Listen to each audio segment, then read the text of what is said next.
মাশরাফি মুর্তজার জন্য বোর্ডের দরজা খোলা রয়েছে, বললেন বাংলাদেশ ক্রিকেট বোর্ডের সহসভাপতি ফারুক আহমেদ। এদিকে বিসিবিতে সংকট চলছে। গত অক্টোবরে বিসিবির নির্বাচনে অনিয়মের অভিযোগ তদন্তে জাতীয় ক্রীড়া পরিষদ গঠিত কমিটি কাজ শুরু করেছে। এরই মাঝে পদত্যাগ করেছেন দুই পরিচালক ইশতিয়াক সাদেক ও আমজাদ হোসেন।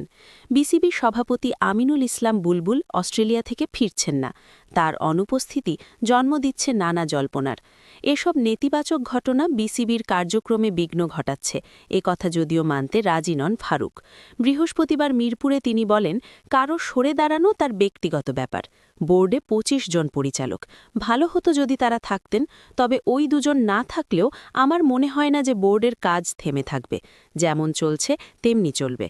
বাংলাদেশ ক্রিকেটে মাশরাফি মুর্তজার অবদান অনস্বীকার্য, কথা উল্লেখ করে ফারুক বলেন, কোনো আইনি ইস্যু বাধা হয়ে না দাঁড়ালে বোর্ডে পরিচালক হিসাবে আসতে পারেন মাশরাফি। তিনি যোগ করেন, আমি আসলে ঠিক জানি না মাশরাফির কোনো আইনি বিষয় রয়েছে কিনা, তবে অধিনায়ক হিসাবে সে যা করেছেন তা সবারই জানা। বাংলাদেশ ক্রিকেটে তার অবদান কোনো দিন ভোলা যাবে না।